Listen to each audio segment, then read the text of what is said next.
மனோ வாடா. யார் வந்திருக்காங்கன்னு பாரு. கருவாடு வந்திருக்குது. ஏங்க என் பேரை சொல்லக்கூடாதா? உங்க பேர் என்ன? அது சரி, கருவாடையே சொல்லுங்க. கருவாடு வந்திருக்குது. சீக்கிரமா வாடா. நானோ எங்க என்னங்க பச்சையா கொண்டு வந்திருக்கீங்க? குழம்பு வச்சு கொண்டு வந்துடக்கூடாது?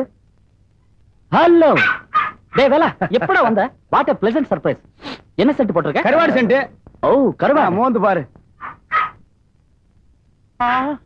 வா வாளே கருவாடு. What is this? டேய் இது யாரு? கருவாடு.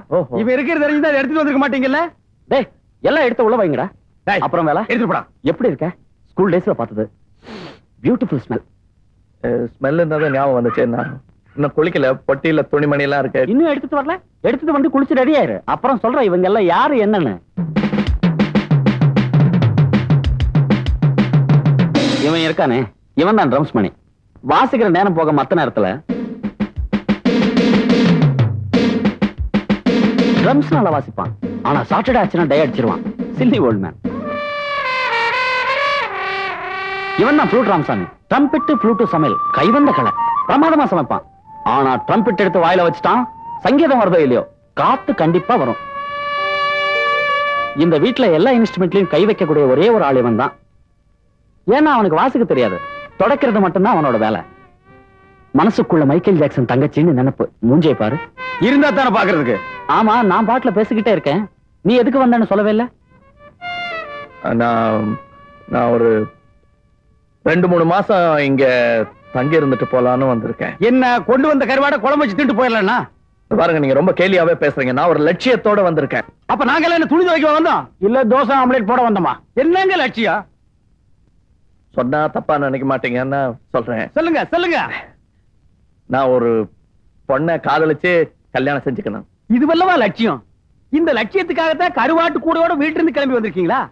உங்க லட்சியத்தை கொஞ்சம் விலாவரியா சொல்லுங்க.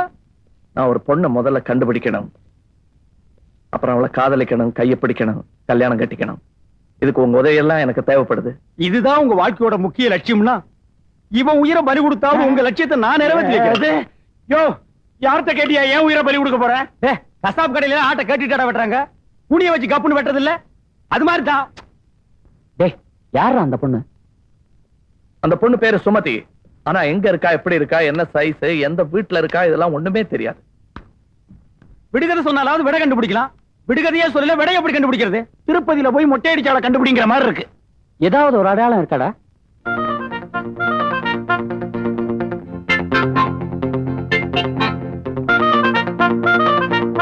இது 3 வயசுல எடுத்த போட்டோ. இப்ப ட்ரெஸ் எல்லாம் போட்டிருப்பான். இந்த பொண்ணு இப்ப எப்படி இருப்பான்னு கண்டுபிடிக்கிறதுக்கு ஒரு வழி சொல்லும். கவலைப்படாதீங்க.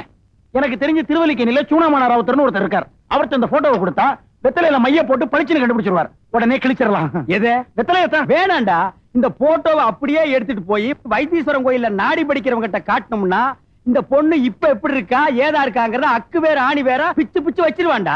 அதெல்லாம் வேணாண்டா. இந்த போட்டோவை கம்ப்யூட்டர் சென்டர்ல கொடுத்தோம்னா அப்படியே இந்த பொண்ணு இப்ப எப்படி இருக்குன்னு பெருசு பண்ணி காட்டிடுவான். I think. ஆரம்பிச்சுட்டு பாத்தியா? நீ ஐ திங்க் ரொம்ப பண்ணி தாண்டா தலையில இருக்கிற முடியெல்லாம் முள்ள மணி மாதிரி நட்டுக்கிட்டு நிக்குது. ஐ திங்க் அவரே பண்ணிட்டு நீ போடா. அவனை ஊதுறான்.